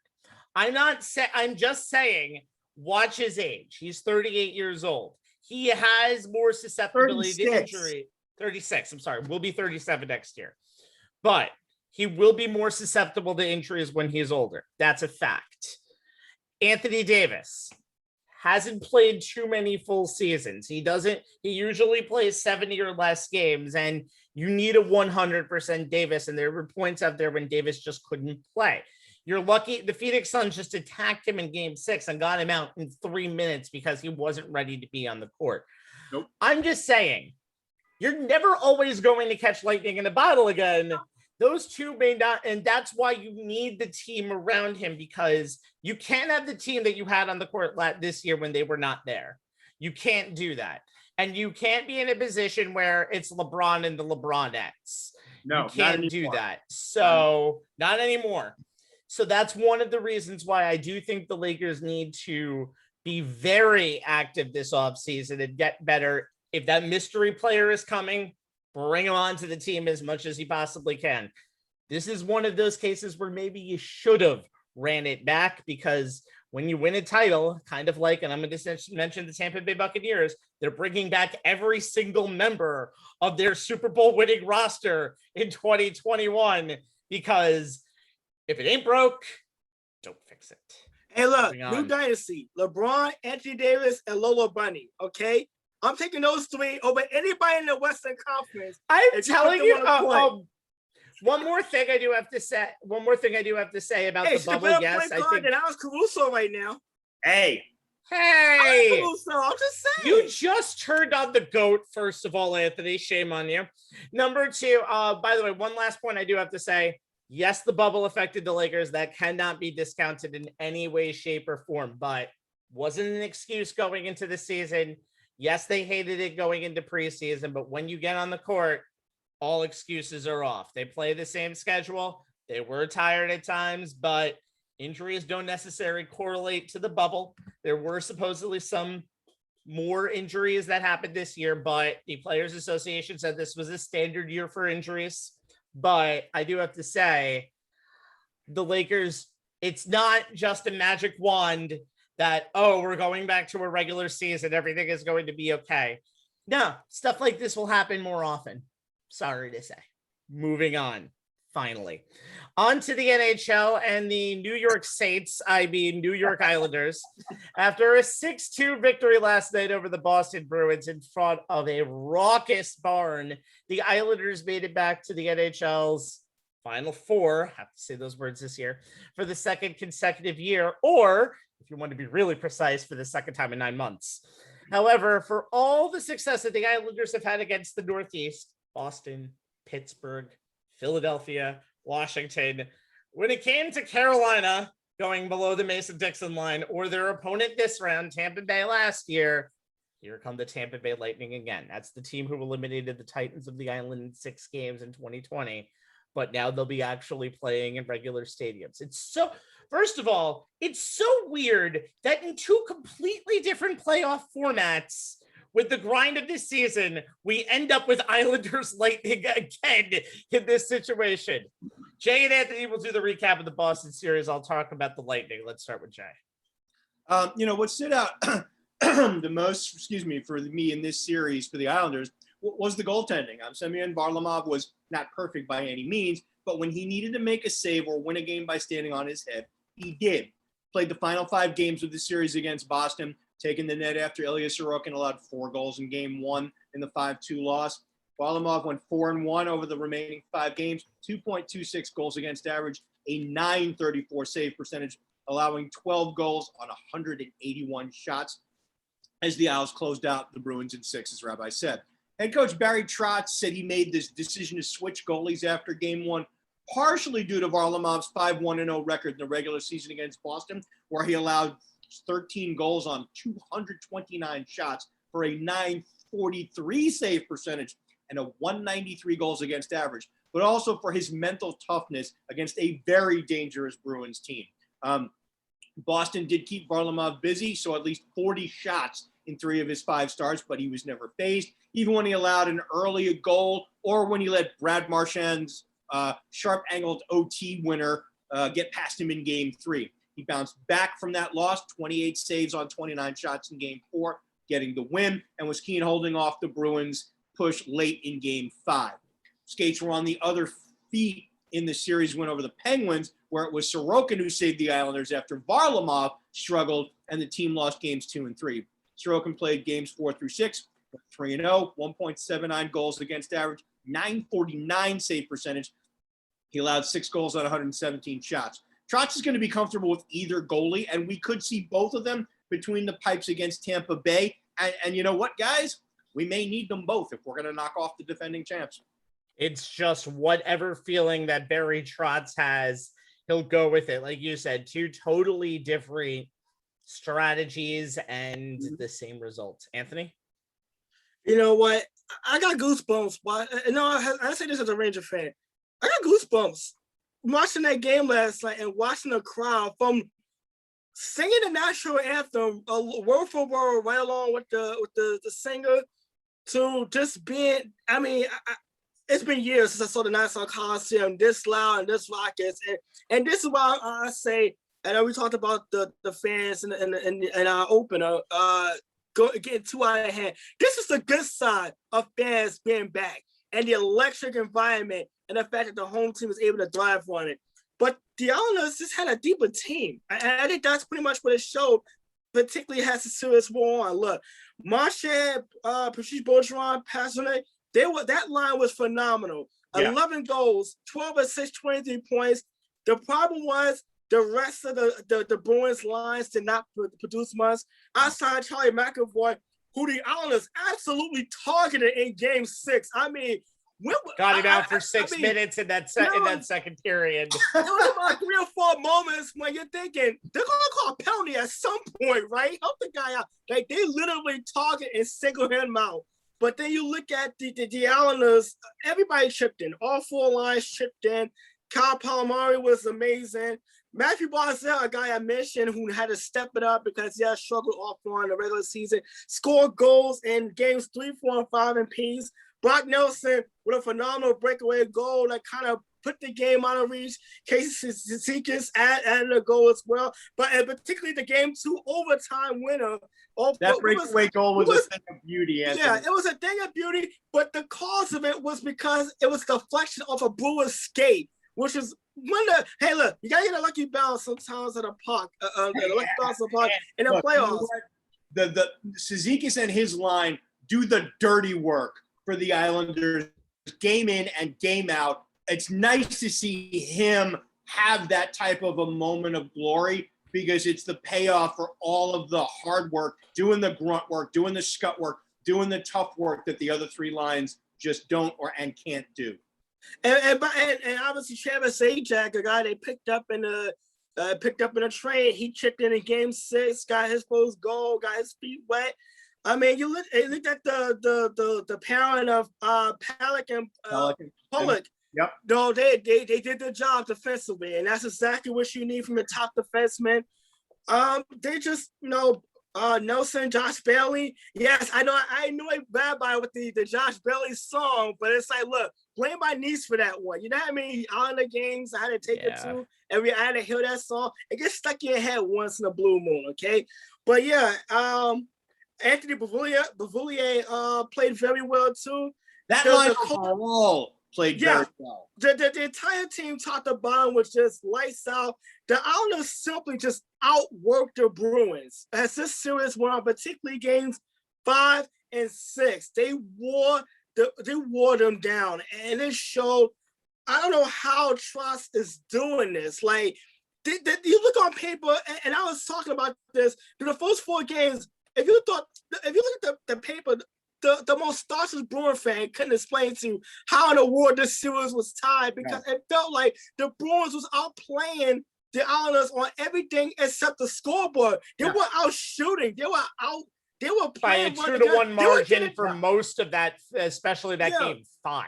Yep. Romanov was getting under siege at times, and he made a spectacular save in Game 5. I still don't understand how he made that save, but like, it's amazing what Trotz has been able to do, and with this team, and everyone's buying in, and the fact that he's not afraid to adjust, because it seemed like the Bruins were just hell bent on kind of getting into the zone a certain way, and the Islanders literally picked and choose when they wanted to attack, when they wanted to sit back, when they wanted to kind of to force the issue, and the Bruins was just never able to adjust to it, and it's going to be interesting to see now with a red-hot Tampa Bay Lightning team that surprisingly made short work of Carolina. I thought that series would have been a little longer. Yeah. But it's going to be interesting to see how they're able to adjust to the defending Stanley Cup champions, and an opportunity to get some payback for what happened in the Toronto bubble, 9 months ago to be exact. So, the crazy playoff structure that we get this year with conferences taken out, and we get an Eastern Conference Finals rematch on the eastern side of the bracket. So it's pretty, it's funny, but it should be a fun series. Yeah, it's Rabbi, discover things to note before you jump in with the Lightning preview. Kyle Palmieri, who I talked about when we were doing our Islanders playoff preview. Big acquisition at the trade deadline, was expected to add a lot of pop to that offense. He struggled down the stretch. Nice to see him show you who he expected him to be in the playoffs overall, and especially against this series against the Bruins. And one of the things we talk about, guys, with the Islanders is Barry Trotz's system, which is predicated on winning 5-on-5. Here's the thing.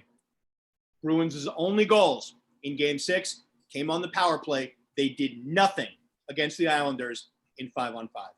And I'm going to literally work backwards on that. By the way, no one mentioned Brock Nelson, who just seems to always be. Oh, you did mention Brock? Okay. Yeah, Nelson just seems to be everywhere. Yo, the triple B line, everywhere. They don't get as much press as the Barzal, Eberle line, but that second line does. He deserves to be shouted out by himself. By the way, let's work backwards since Jay literally stole my point. The Lightning are 42% on the power play this postseason. Islanders are the least penalized team in the NHL, but their penalty kill is 16 for 26 this postseason. You also mentioned Barry Trotz, by the way. Islanders have actually never led in the first period of all 12 games that they have played. That's amazing. And they've won. Yeah, they've won the second period. 11-3, I think, is the goals, right? I'm trying to look now, but they've won this. They've won the second period 18-8 in both series. That's amazing. Wow. And they've been outshot in 9 of their 12 playoff games. But again, 6-3 of those games that they've been outshot. Tampa Bay, they did finish 3rd this year in the Discover Central Division against the Islanders, who were 4th in the Mass Mutual East Division. I just want to get those sponsors out there one more time. Even but though Tampa we're Bay not actually obligated. We're not contractually obligated, but I figured we would. But Tampa Bay has played like the team that hoisted Lord Stanley's chalice 9 months ago. We are contractually obligated to say that. We got that now. We got that down. Tampa Bay forward Nikita Kucharov did not play in the regular season. Had hip surgery on December 29th of last year, and he just has 5 goals and 13 assists, leading the entire playoffs with just 11 games on the score sheet. And on the man advantage, Kucherov has 4 goals and 9 assists. So again, if the Lightning are going on the power play, chances are they're scoring. You got Braden Point, who has 8 goals, 5 on the power play himself this postseason. And then you got Andre Vasilevsky, who will struggle at times like he did in the beginning of the Florida series, but both of the series victories against the Hurricanes and the Panthers, both shutouts. He has a shutout in his past 3 series clinching victories, including the win to win the Stanley Cup last year. He's 8-3 this postseason with a 2.24 goals against average, and he was the top goalie in 2018-2019. Vasilevsky is just playing like crazy again.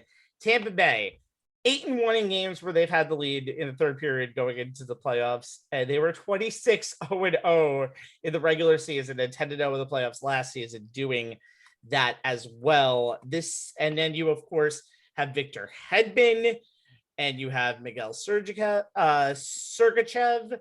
and you have Sergachev, Hedman, and Ryan McDonough, who all Ranger fans should know very well. They each have 22 block shots in this postseason.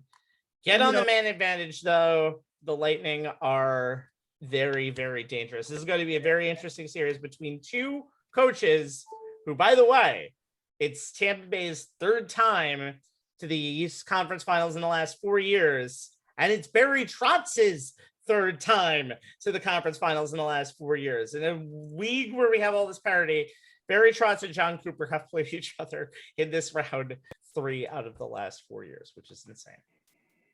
All right, let's move on to our final topic of the night. College basketball? We still talking about that? To close out tonight, the soon-to-be end of an icon. If anything can balance out the yin of Coach Roy Williams retiring from North Carolina in the beginning of April, it would have to be the gang of good old Coach Mikey K. That's what I call Nobody calls him that. Mike Krzyzewski of Duke announcing that he will be retiring once the 21-22 season is over, and John Shire will take his place behind the bench. Through a head coaching career that started in Army in 1975 and went to this little school in Durham called Duke in 1980, Coach K, the post-John Wooden GOAT of coaches, accumulated a mere 1,170 and 361 record. That's both spots, by the way, just a heads up if you wanted to, if you knew the Duke numbers. 12 Final Fours, 5 national titles, and 3 consecutive gold medals in the Olympics. There's a ton of accomplishments to talk about with this man, but then there's a season left to talking. Let's just take a few minutes to talk about what we remember for him as a coach. It's not dead. Still have a lot of time to talk about him, but let's start with Anthony. You know, it's so funny, too, because you think about the national championships. He has 5. The fact that Duke is not just a team, not even college, it's a brand. And I put that up there with the Yankees and the Cowboys and, to Jays, the Steelers, the Packers, the Lakers. No matter where you go, you're going to see a fan of the Duke Blue Devils, and the one constant was Coach K, Mike Krzyzewski. And it's funny because my first exposure to college basketball wasn't me being a fan. It was a video game. And you know what? 10-year-old me playing Coach K college basketball for Sega Genesis in the Brownsville area of Brooklyn, New York, of course. That was my first exposure to Coach K. I didn't even know who he was. I didn't follow college basketball to that extent. I knew there was games I would come on a weeknight every April, but I didn't care too much for it. But then that video game had 32 actual colleges, and that was my first time seeing Duke and seeing Kansas and Syracuse and all these different colleges that I didn't really care too much for. But I wanted to know who was the man on the EA Sports cover. So now that got me interested into watching a little more college basketball. And obviously, that was around the time Grant Hill was winning Co-Rookie of the Year, coming out of, as you guess it, Duke. And his teammate was Christian Laettner. And obviously, you know Christian Laettner's legacy being part of the greatest basketball game of all time, 1992 national semifinals against Kentucky. So you put all that together, and obviously 10-year-old me being a little interested and a lot of curiosity, I started to watch college basketball a little more. I wanted to see who was this Mike Krzyzewski that people were writing and raving about. And what I saw was not just a coach, not just a leader, but a role model, a guy who took the time out, who more than he cared about winning, he cared about the kids he was actually recruiting. Like, this is a guy who I obviously, as I grew older and obviously wanted to pick my colleges, Duke was not exactly one of the places I wanted to go to. And it's funny too, because one of his friends and mentor, Jim Boeheim, I wanted to go to Syracuse before, and that's a story in itself.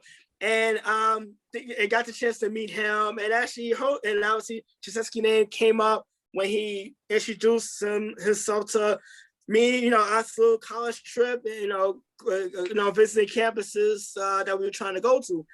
But what I saw out of Krzyzewski was the fire and the passion, and we saw that with him coaching in college. But when he was able to carry that over to the 2008 Redeem team in Beijing, remember the USA basketball team was embarrassed by what they did in 2004 and even 2002 prior to in the World Championships and finishing sixth. He got professional players who was getting all this money. He got them all, the Kobe's, the LeBrons, the Melos, Darren Williams, the Dwight Howards, guys who are all-stars and franchise players to buy in. A guy from, and we forget, he was the assistant coach of the Dream Team also. So he, his hand in so many, historical teams over the years, his part in what he's been able to do with all the charities, particularly the V Foundation. And we know obviously about that. If you follow college, if you watch college basketball, if you ever look up Jim Valvano, and every year, and to this day, his speech still kind of gets me teared up. But Mike Krzyzewski, even beyond basketball, what he was able to do just off the court, from his philanthropy, his involvement with so many charities. Obviously, we saw him in commercials too. He was a spokesperson for some days, and obviously the video games itself. His legacy, I mean, I don't know if there's any words you can really use to sum up his his mark left in sports in general. I mean, he was a Time magazine Best Coach Award and Spokesman of the Year for Sports Illustrated. And there's just a lot of things that comes to mind with Mike Krzyzewski, and I'm quite sure I'm not the only one. And I bet you if you ask anybody who's followed college basketball or sports in general, and you ask them about Mike Krzyzewski, they'll give you 500 different answers. But they're all positive. And I say that it's going to be a fun year to watch. I really like to see him get Duke to the big dance one more time, to see if he can kind of get them to the promised land just one more time, if they can send him out on a high note. But either way, the season he's going to go through with all the just the accolations and the praise that he's going to get, it's going to be a really fun year to watch, and he's going to be definitely missed when it's all said and done. Yeah, it'll be nice that he's getting he's getting his flowers while he's here, and that's great. Yeah, he's getting his send off, and it's as it should be. Look, as a UNC basketball fan, Coach K is at the heart of most of my favorite thrill of victory and agony of defeat memories. With him on the Duke sidelines and Dean Smith and then Roy Williams on the UNC sidelines, this was the premier rivalry in all of college basketball. some would say in all of sports. It's why each school had T-shirts that read, "I root for one team in blue and whoever is playing the other team in blue," in that other shade of blue, if you will. Crazy fact of the rivalry, guys, from 1949-50 through 2018-19, UNC scored 13,581 points against Duke and allowed 13,559. That's a difference of just 22 points over 179 games, or 0.1 point per matchup. How about that? There were games like the double overtime 102-100 UNC win on February 2 in 95. The season coach K sat out due to back surgery, but was always around. When Duke came from 17 down to force not one, but two overtimes on a dramatic Jeff Capel 3 before Jerry Stackhouse and Rasheed Wallace restored order in the second overtime to get the W. Or the 92-90 overtime win by Duke just 11 days after Dean Smith passed away. Both teams gathered on the Cameron Indoor Stadium floor for a moment of silence to Coach Smith. The game was a classic, going back and forth, with UNC storming back from a halftime deficit to take a 10-point lead with 4 minutes to go. But Duke would finish regulation on a 9-2 run to force the extra period and ultimately get the W. And there were many, many more games like that in this storied rivalry. There were the players I loved to hate. Grant Hill, Christian Laettner, Bobby Hurley. Oh, how I hated that little pest. Jay Williams, J.J. Redick, hated him until he became a Sixer. Elton Brand, Shane Battier, Johnny Dawkins, Jabari Parker, Grayson Allen. Hurley-level hatred with that guy. All the way to Zion. His shoe coming off is never going to get old. And R.J. Barrett. All these guys did damage against the Heels and caused me ridiculous levels of agita at some point during their time in Durham. But they made that Tobacco Road rivalry the best in the sport. I hated Duke because of Coach K, but I had a lot of respect for the program he built and how he changed and evolved as college basketball changed and evolved, especially how he found ways to win with teams that were filled with guys who stuck around for 4 years, as well as with teams that were loaded with one-and-done guys. 41 years, those 1,170 wins that Rabbi mentioned, more than anyone in college basketball. Those 12 Final Fours, including one in 4 different decades, and those 5 national titles. Not to mention all his success, as you guys mentioned, with USA Basketball, which proved, yes, he could coach NBA players. I have always known that at some point, the era of coaching titans of this game that I grew up with would end, but college basketball just won't be the same without Coach K roaming the sidelines, guys. And for Jay, Duke caused him trouble on 2 different fronts because of the St. John's win in 1991. And that's one thing I want to talk about. The way Duke's title team. The game at the Garden where St. John's came back to win. No, I'm talking about the game where you lost by 17 before the UNLV game in 1991. Wow, it's just the game where actually Duke came to the Garden as the number 1 ranked team, was ahead for most of the game, and St. John's came back to win the game at the end. I was sitting in the upper deck at the Garden surrounded by Duke fans who were talking crap the entire game. The minute the game ended and St. John's had actually won, you could hear a pin drop in my section. It was awesome. Well, and you made it out in one piece, so that's a good thing.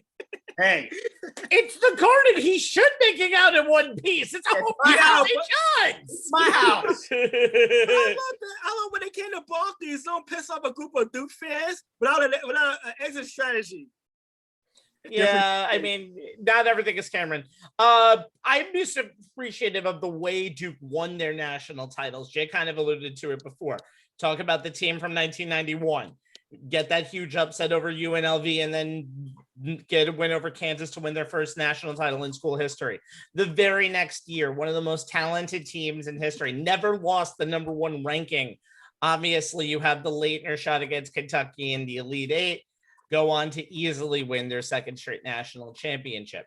You have so many moments. You have the 01 team, which was filled with people like Jay Williams, Shane Battier, and Carlos Boozer, some of the greatest college players of all time. And that team was just a beast, had to beat Maryland, I believe, in the Final Four up in Minneapolis to get themselves national title number 3. Then you start getting into the new college basketball era, the 2010 national championship, where They were the prohibitive favorite going into the Final Four and almost saw their Final Four dreams just rim out after Butler missed that half-court shot from Gordon Hayward, a man who we now know and love in the NBA. And John Shire was on that team as well, and Shire will be taking over the reins from Mike Krzyzewski. And then the 2015 team, you talk about the one and done year and the freshman class that came in from that group. Jahlil Okafor, Justice Winslow, Tyrus Jones, and Grayson Allen. An amazing team, the second best team in the land all year. Probably got a little bit of help from Kentucky, that great 39-0 Kentucky team losing in the national semifinal to Wisconsin, but Duke took care of them in the national title game. And that shows that Krzyzewski, over a 25-year period, can win so many different ways. However, I'm very curious to see how the UNC Duke rivalry goes from here. I know it's a hated rivalry. It will always be a hated rivalry, but in the national scope of things, it's always been known with three names, and my apologies to Bill Guthridge. You were a very good head coach, but you're not qualified in this category. It was Dean Smith, Roy Williams, and Mike Krzyzewski. And come 2023, you're not going to see any of those names. It's going to be Hubert Davis versus John Shire. And for me, as a guy who's basically lived through all of this great prosperity with Duke and North Carolina all of my life in the coaching reins, I don't know what the hell is going to happen when we get to the point of next year. So that's why you have to take these memories and keep them in your mind throughout the rest of 2021-22. Well, you know what, Robbie? Look, this rivalry has evolved, obviously, over the years. I mean, the fact that through all of Krzyzewski's tenure at Duke, pretty much, he's had two titans, as I referenced, in my piece, of coaching on the other sideline. And yeah, the players are the players, but more in college basketball, more than the NBA, it's the coaches who are the faces of that team, because they're especially when the ones that are tenured as long and are as successful and are as so involved in such a rivalry. Do I think the rivalry will kind of take a step back on the national scene? Yeah. I mean, look, there's not as much cachet outside of Tobacco Road when it's Hubert Davis and John Shire on the other sideline. Who knows? Both of these guys may turn out to be as good as their mentors. And if they are, then I think that national prominence the rivalry has had for 40 odd years will return. If those guys keep bringing in, ridiculous recruiting classes with, top level players, even if the coaches aren't the biggest names, bringing in players like that may push the rivalry back up, to its current level. I'll tell you what, though, it's still going to be a draw for ESPN on the first Sunday in February and the first Sunday in March. First Wednesday in February. They almost never play on this Sunday in February anymore. On the first Sunday in March. I tell you what, though, I don't care if the national audience gives a damn about it. I know it's obviously. I know where you're going with that. I'm just saying, for somebody who didn't go to either school and somebody who always likes to see. It's like if you ask somebody in California, do you give a shit about the Yankees or the Red Sox? And they're going to say, fuck no. Or if you ask somebody in North Carolina, do you give a shit about the Giants and the Dodgers? They're going to say, fuck no. I'm just certainly saying, what's it going to mean in the future? All right. That does it. We're done here after almost 2 hours of talking. For Jay Kaplan and Anthony Strait, and also for Caddyshack 2, Lola Bunny, Lord Larry O'Brien, the New York Saints, and those four guys who Lord basically Stanley. Don't forget Lord Stanley. We already said Lord Stanley earlier in the year. That was not part of my exit strategy. Lord Stanley's Chalice, might as well get it out now. And the four guys around Jay Kaplan who basically were shutting up, leaving the St. John's Duke game in 2000. My name is Stephen Rabinowitz, and thank you for another edition of On the Sports Lines and watching us tonight. We will be back next week for another edition of this little shindig. Find us on your social media screen, live at facebook.com/onthesportslines, on demand at the little old youtube.com/onthesportslines. And Jay? At Twitter, our handle is at ONTH Sportslines. You can find links to this show, and tonight's will go up some point tomorrow, and other interesting little sports-related tidbits that we'd like to throw out there every now and again. All right, guys, enjoy the rest of your week. This has been On the Sports Lines. Good night, everyone. Hey, everybody. Good night, everyone.